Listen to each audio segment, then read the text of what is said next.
You won't believe what happened at our company party. I was chatting away, just finishing the last sip of my usual cinnamon tea, when she peeked out from the kitchen, holding a mug in her hands. You know how corporate events are, right?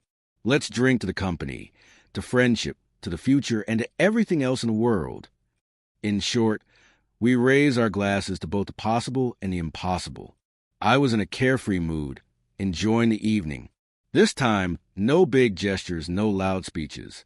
I just puffed out my cheeks and carried myself with style. Well, mostly, she raised an eyebrow and took a sip from her mug like she was at a funeral. Her expression somewhere between mild curiosity and a hint of condescension. So, I kept going, feeling like the star of a bad play. You know, Anna, my colleagues are all watching me. Seriously, each one is more stunning than the next. Oh, who's that, Marina from accounting?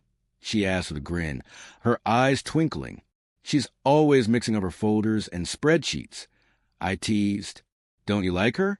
What do you mean? She asked, puzzled. I pretended to be offended. No. She practically lives in the office, not my type. And what about Sylvia from HR? I let out a dramatic sigh, as if remembering some wild story. She walked up to me in a red dress and started flirting openly. Anna snorted, but her smile wavered just a little. You're the Casanova of our time, aren't you? Well, of course. At first, I held back, but then I didn't even realize when I was completely captivated by her charms. It was in that moment that I realized it was time to put an end to this joke and give a real chance. But something in her face made me stop. Her eyes narrowed, and tension pulled at the corners of her lips. Are you serious? She asked, her voice dropping an octave. That's when it hit me. The mood had shifted sharply. All right, I said, spreading my hands, swaying slightly. I paused in the kitchen for a moment, trying to figure out what was happening. But then, I followed her anyway. Anna was sitting on the couch in the living room, pulling her legs up and wrapping herself in a blanket. Andrew, she began, her eyes fixed somewhere over my shoulder, her voice softer, almost as if she was afraid of breaking. Since you brought it up, I frowned, not quite following. Do you remember that New Year's party 2 years ago? She asked. I nodded, still unsure where this was going. Of course I do. I had been working right up until midnight and couldn't pick her up.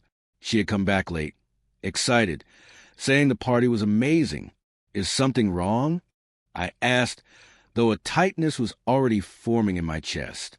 The boss was there, she said quietly. You know him. He had just started at the company. My anxiety spiked. Yeah, so? I asked, trying to stay calm, but my stomach was already turning. She avoided my eyes, her voice tight. We were drunk. It was just one time. It was as if my brain refused to process what she was saying. Wait, what'd you just say? My voice trembled. She finally met my gaze, and in her eyes, I saw it, sharp, unbearable pain. I cheated on you. The words hit me like a ton of bricks. Everything seemed to stop. Her confession echoed in my head over and over. What did you do? I barely managed a whisper. It was a long time ago, she said, her voice shaky, desperate. After that night, I tried to bury it. She looked at me, pleading. It didn't mean anything.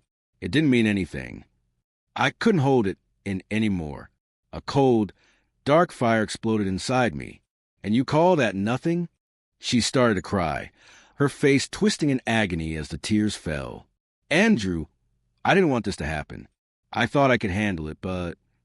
Do you even hear yourself? My heart was pounding now. I jumped to my feet as if struck by lightning. You cheated, and now you're acting like you just bought new curtains. I thought you'd understand. Understand? My voice was raw with disbelief. Understand what?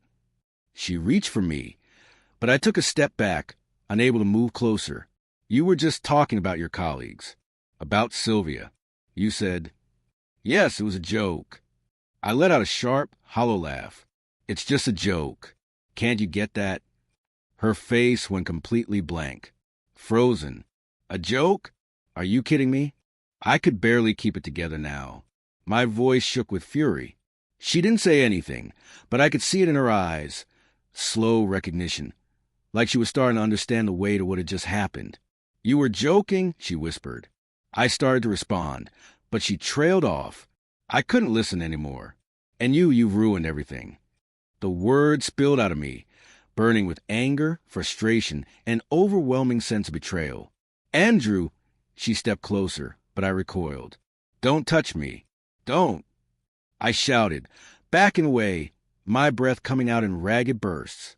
She covered her face with her hands, as if trying to shield herself from the storm between us. "But I want to fix this. I swear." "Fix it? Do you really think you can fix this?" I was shaking, my whole body tense under the weight of everything that had just exploded between us. I grabbed my jacket off the chair, pulling it on roughly as I made my way to the door. "Where are you going?" she cried out. "Stop it." I shouted over my shoulder, my voice breaking, and without another word, I slammed the door behind me. The glass in the frame rattled, the noise echoing through the empty hallway. It was cold outside, the air biting through my jacket, making my fingers feel numb, but I barely even registered the chill. The city buzzed with its own pulse, distant hums of cars, lights glowing softly in windows, the warm yellow glow of homes filled with life.